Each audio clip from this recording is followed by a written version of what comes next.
Greetings, everyone. Welcome to another live edition of Mic'd Up Sports, the show that goes in depth with the people who build our sports community.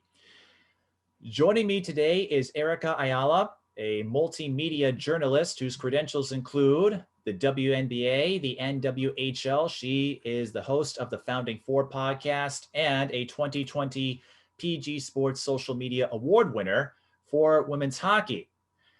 When we set up this discussion, the idea was to have her give an oral history about her work in sports, and I'm sure we'll get to that. But in light of what has happened over the last 48 hours, I don't think you'll mind if we pivot and talk about current events. Erica, I know you do a lot of work at the intersection of women's sports and social causes.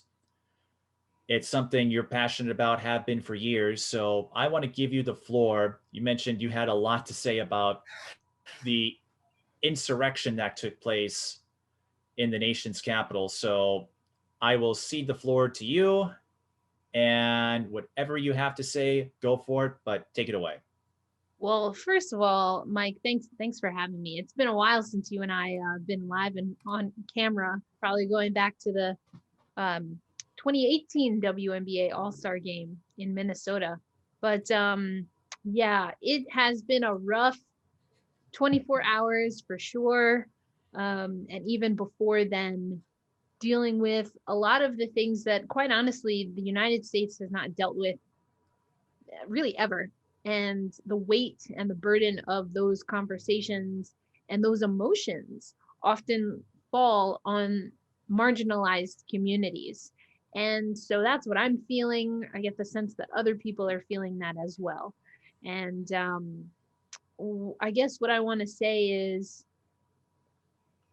at this time, if you are maybe struggling and don't know what to say or where to turn, I would turn to people who do identify with different marginalized communities, Black communities, Native and Indigenous communities, LGBTQ communities, because the truth is, especially Black women, and I know we're going to talk basketball, but the truth is that a lot of us have been sharing our personal experiences and the way that we cope and what we want to see changed for decades, for generations. Um, and so I really implore people to listen to what has been said, to what has been documented. It's not suffice to say that this isn't us, because we know the history of the Tulsa massacre in the 1920s. We know of Cambodian internment camps in the 1990s. And those are just two examples on an entire spectrum. Um, so please, this is a time where we need to face the reality that we have not dealt very well with the topics that are coming into play, which is excessive power, excessive money, rampant racism, systemic racism, sexism, homophobia. Again, the displacement of communities, American citizens from their communities to feed the greed that is the United States. And again, I implore you to do some research. I know here in New York, where I'm from, I've been learning that in Long Island, there's an indigenous community that right now is fighting to keep their land, and to be able to profit from the land that they own. And the New York State government is making that increasingly difficult for them to profit off of something that they already own. And so that's just, again, another example that's happening in real time. So I implore you, please, and this is for everyone, myself included, I'm learning about what's happening in Long Island, which is not far from where I live. We have work to do, but we're not going to accomplish anything if we don't face the facts. This is the United States. Uprisings, insurgency, again, power corrupting, absolutely. This is the United States. It always has been the United States.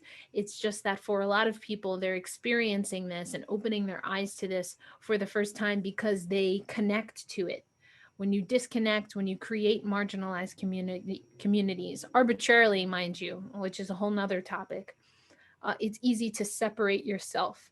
But what we are asking, again, Native and Indigenous communities, women, Black women, the trans community, LGBTQ community overall, Black communities, Latino communities, we're asking you to listen to us, to listen to what we've been saying, and to take a page out of our book in reclaiming um, the history, the true history, and overcoming that history together.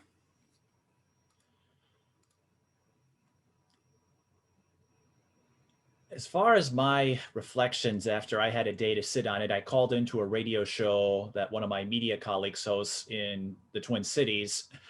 And the fact that I was able to get a coherent thought off was a win. You know how it goes sometimes when it's easier when you're doing the interviewing, but when you're putting yourself out there, it can be a little more challenging. But a common refrain that I heard from people who have platforms to share their voices with a large audience.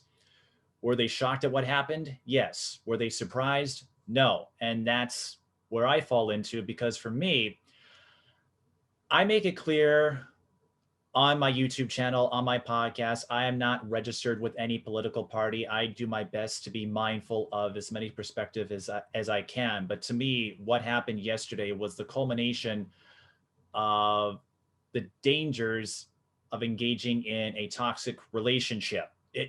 What we just saw goes from, you probably hear stories about domestic incidents and how they stem from toxic masculinity, toxic relationships, and convincing yourself of alternate realities. We saw that on a large scale. It was a strategy that had been telegraphed for the last 9 weeks, and really you could say the last year. And with my work in sports, I operate under the idea that if you want to explore things or double check your work, that's fine. We do that all the time with our articles, with our videos, with our broadcasts. But to use a term that you hear a lot about in sports broadcasts, especially with reviews, can you find indisputable evidence to overturn a call? If you can, then you make a reversal, as officials do. If you can't, you have to accept that a result happened and move forward. And to continue with the sports analogy, I was on hand for the 2016 WNBA finals, the first time the Lynx and Sparks met in what I think is the most epic rivalry that we had. The Lynx and Cheryl Reeve, you could tell they were pissed about the shot clock violation that potentially cost them a chance to win Game 5. But they didn't try to protest the results or suggest that the Sparks won illegitimately. They stayed pissed for the entire year, throttled the competition the next season, and got their payback against the Sparks in next year's finals. They moved forward. They didn't let that loss affect them in a way where they started believing in this alternate reality. And the idea behind this toxicity when it comes to relationships, that's what people start convincing themselves.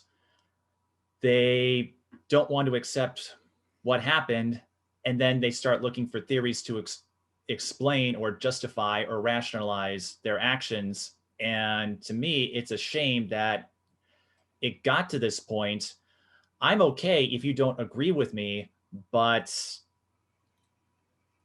it would be a far more healthy option for your own morale and for everyone else, instead of trying to overtake the Capitol, regroup, figure out what you did wrong, how can you fix it, and then try again. That's what you and I'm sure we've done so many times, whether it's making a mistake in a story or missing the cut in a job interview. That happened to me with The Athletic, but I certainly didn't go around suggesting that the people who got the position over me with The Athletic didn't deserve it.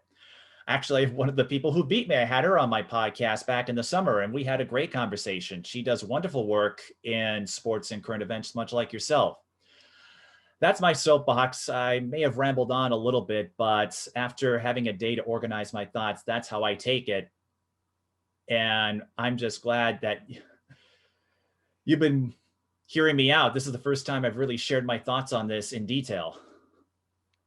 Yeah, well, I mean, and it's important. I think well, first, again, I just want to appreciate this space and you offering this space for us to connect, because I think that's what's important also, right, Mike, is that a lot of people may look to me because of how I look or because of what I say publicly. And those are things, well, one is just how I was born. I was born Black, I was born a woman or a female. And the other is something that I've chosen over time. I choose to be outspoken. And so, one is, again, something I can control. One is something that other people weigh in as they choose with me. But what I think is important is for those of us who maybe literally don't have skin in the game, as in we don't, those who don't outwardly reflect um, blackness or own blackness, or who do not identify with a marginalized community. It's important for those people to also be part of the conversation.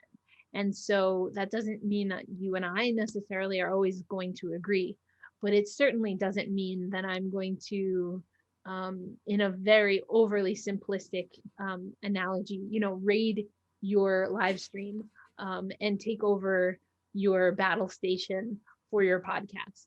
Um, and I think that's what the United States, if we as a collective start coming together on that, we can disagree, but we don't have to be disagreeable all of the time.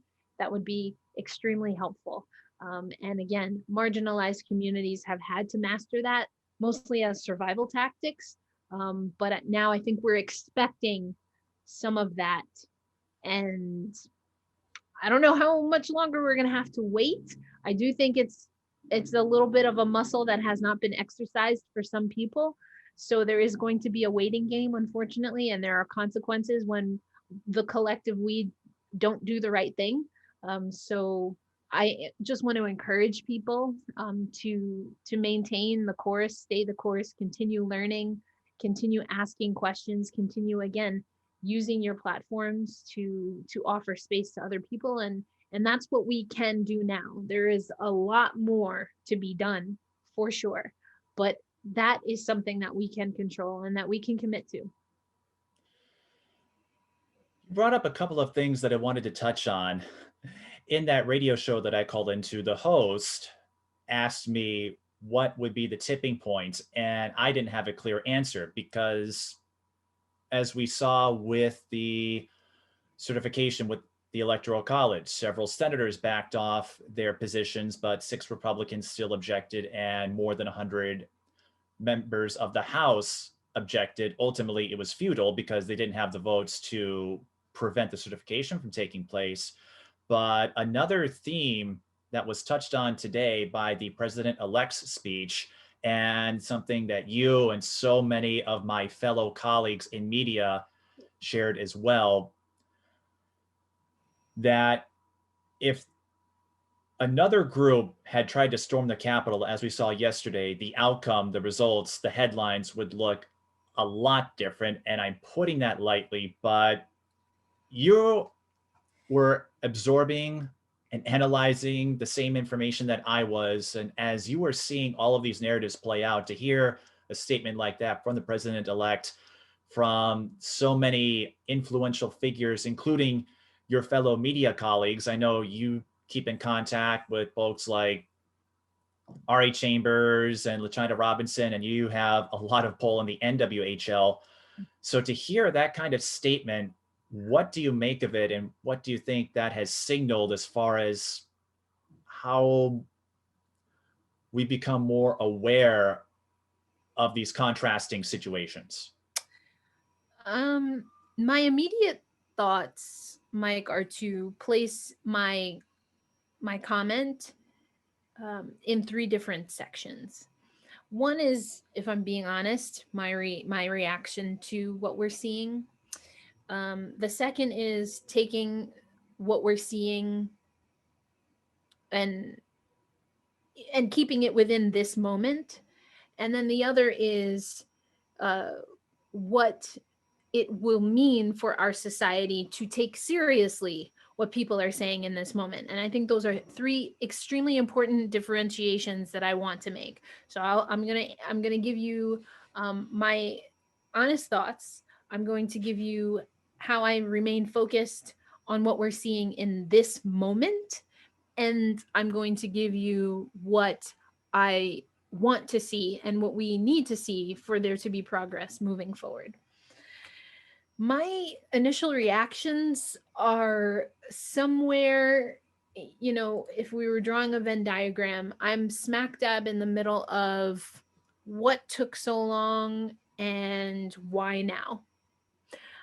Those are the two main questions I find myself asking, if I'm being honest. Because again, you gave me the floor in the open, and in the open, I reflected on generations of marginalized communities that have been warning against this type of violence, that have been subject to this type of violence.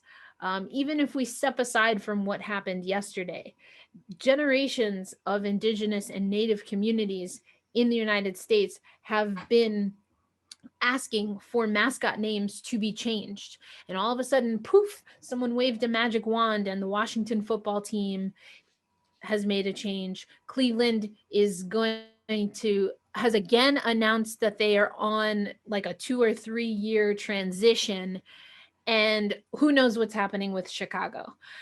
So that's an example, right, of communities that have been saying this over time, and then something happens and something sparks, and you can't help but question again, why now?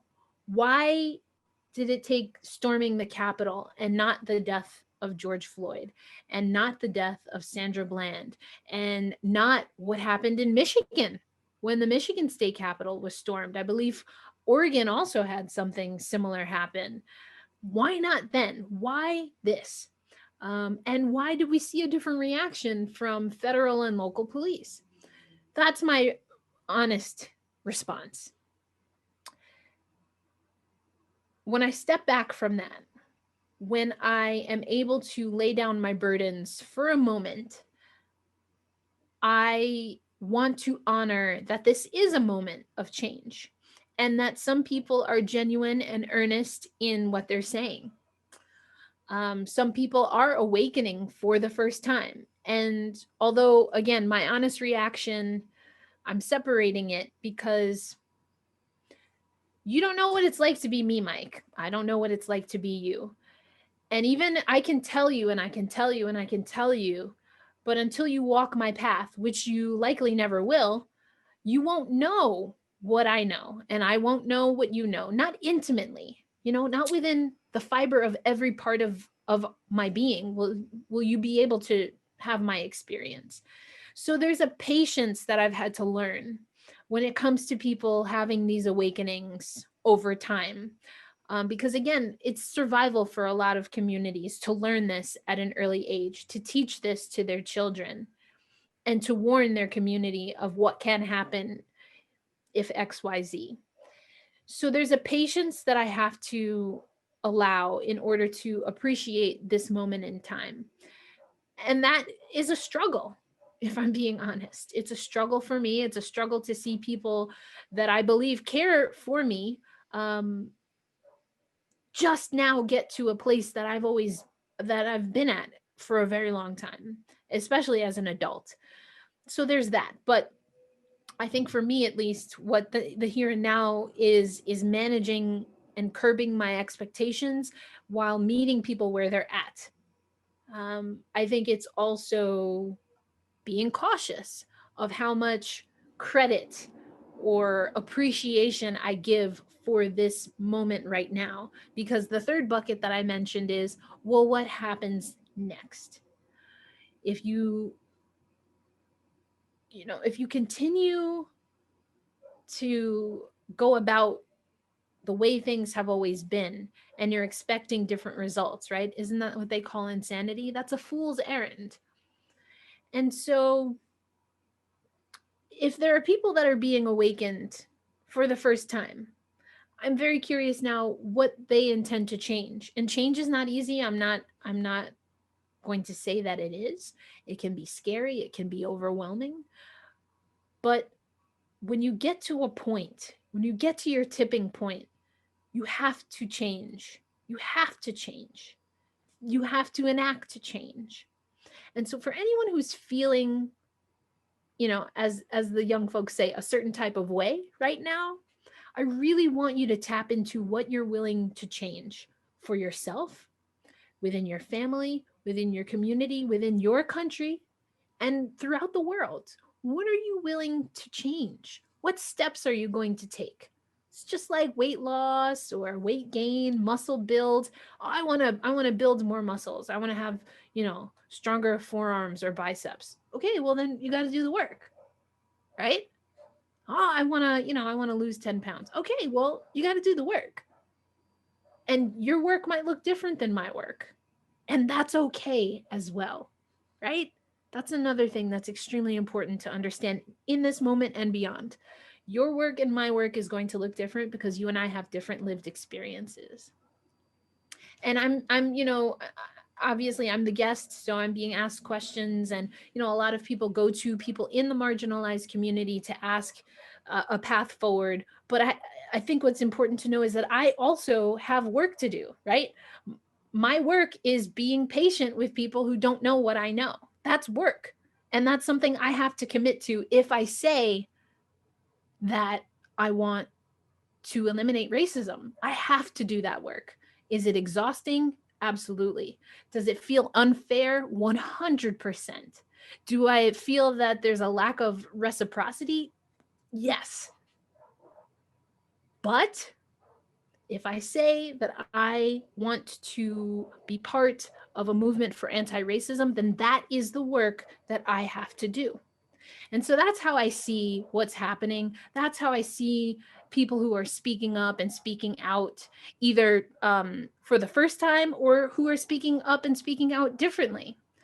Um, there's still a lot of work to do, and we all have to commit to that work. And so it's in the days, the weeks, the months, and certainly the years that pass. That's when I will be able to appropriately gauge the commitment. And that's why I love talking about the WNBA, because in a lot of real ways, and Mike, you know this very well from covering Minnesota, I'm sure, 2016 was a tipping point for the WNBA.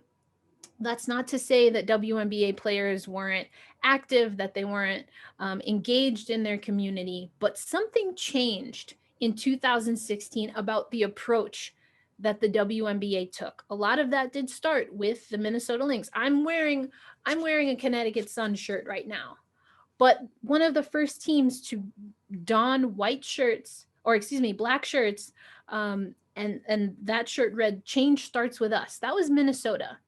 To have that press conference, that was Minnesota.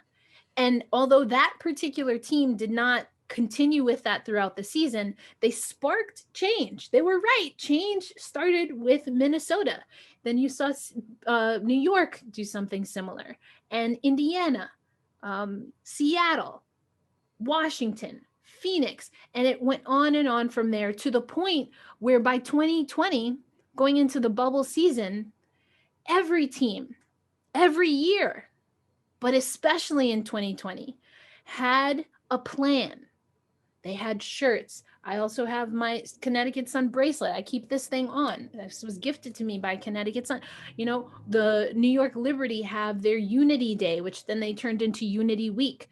That started in 2016. And by laying the foundation in 2016, that's what created the landscape, right? That's what created the foundation to build and to have the successful 2020 season that was impactful on the court, but especially off the court, and leading up to the January runoff for 2 Senate seats in the United States Congress.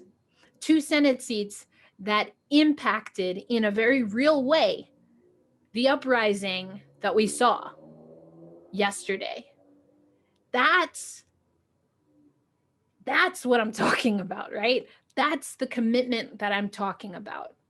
That is what it takes to make real change. And that doesn't mean that they're not going to be flare ups. There's going to be peaks. There's going to be valleys. But I mean, that's what it's about. That's really what it's about.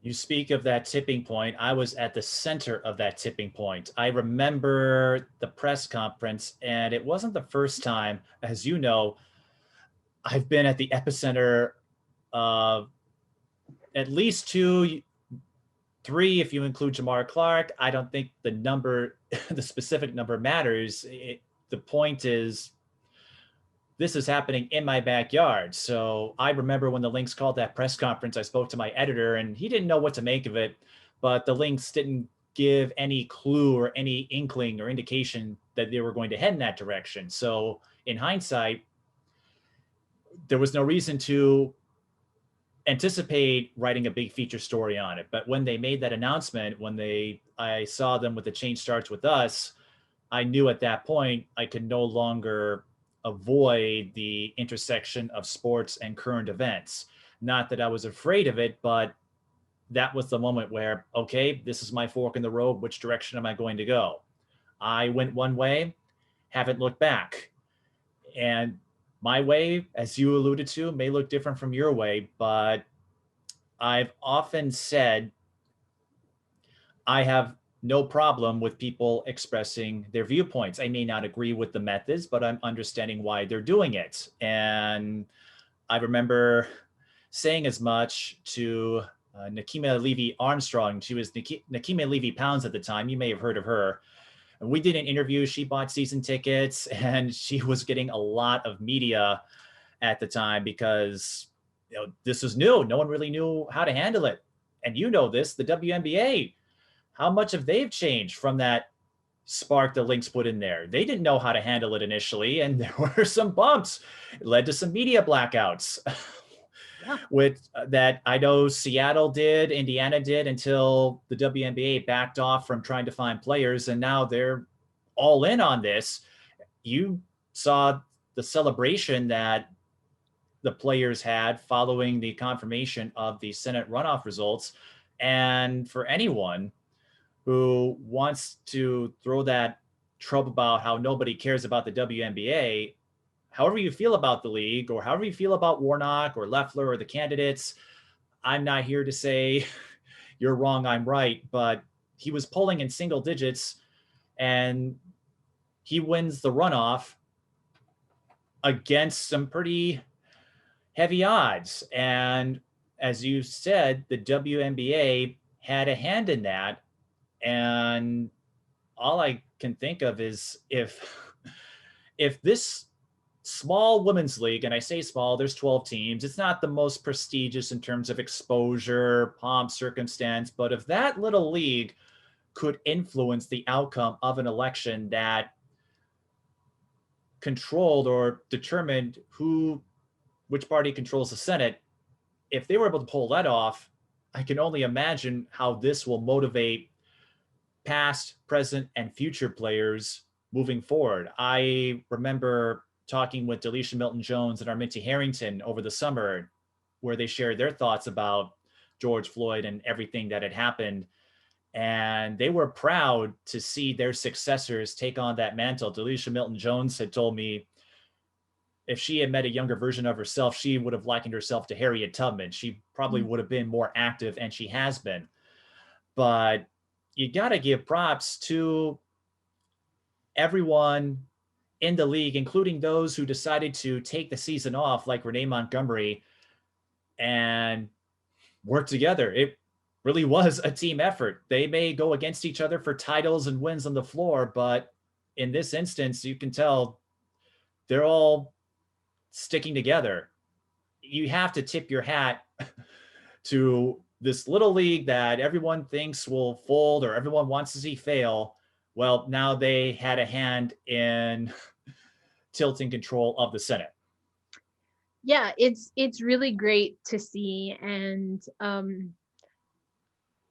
I also want to offer to the narrative that the WNBA came about at the perfect time to make a real impact. And I do want to uplift Stacey Abrams. For those who don't know, Stacey Abrams is a part of the Social Justice Council and has been, if I'm not mistaken, in somewhat of a consulting or advisory, a supportive role uh, of the WNBA for some time. And also, um, obviously, ran her own race for governor and was unsuccessful. A lot of the reason it is believed that that was unsuccessful was because of voter suppression, which is something that under Carolyn Swords in particular, if I'm not mistaken, the WNBPA has been very active with Rock the Vote and uplifting that. So again, these partnerships had started to forge before 2020 and before the 2021 runoff, which ultimately was the important uh, one where the WNBA was really able to singularly focus on Georgia. But again, that foundation was laid because of the work that Stacey Abrams, the late John Lewis, and lots of other organizers did for generations, right? Going back to my open, that there are generations worth of organizers, activists, and families that have been fighting this fight. And I know people sometimes believe me to be critical when I mention that, but I think it's important. It's important to honor where the work came from. And what I think doesn't get as much credit as it should when it comes to the 2020 WNBA season, aka the Wubble season, is that the WNBA took their activism to the next level. So it wasn't just shirts, although obviously they did that. Thank you, Connecticut Sun, for the one I'm wearing today. It wasn't just shirts, it wasn't just custom shoes. Athletes were spending time in Zoom conversations with Raphael Warnock, with Stacey Abrams, with Dr. Kimberly Crenshaw to uplift Say Her Name and the African American Policy Forum, because the WNBA players and their players association know that something that's very important, whatever, however small people like to believe the WNBA platform to be, that was of no consequence. That was of no consequence to the players themselves because they know their voice, they know their platform, they know how to mobilize and position particular players to be the voice because they're all on the same page. And they knew that they didn't know everything. They knew that they needed to go to people who have been doing this work, that have dedicated their lives to this work, families that have been impacted by what happens when the repercussions, excuse me, the repercussions of not dealing with police brutality, overt and covert racism, systemic racism, sexism within law enforcement. They wanted to understand and learn that. And while some players can do that intimately, unfortunately, not all of the players can. And even those who have unfortunately lost family members to violence and at the hands of law enforcement and police brutality, they know their situation. But it takes a holistic approach, a wraparound of the right storytelling, the right celebrity and platform, the right marketing, and the right type of knowledge and education, and the right network. And that's what was masterful about what the WNBA did in 2020, which then led to people being able to write feel good stories about, oh, WNBA did that. They got 2 senators in office. Well, that doesn't happen overnight. It's not just because, you know, Brianna Stewart or Angel McCautry sent out a tweet. It takes a lot of people and it takes time. And I think that's really the story I love uplifting about the 2020 season.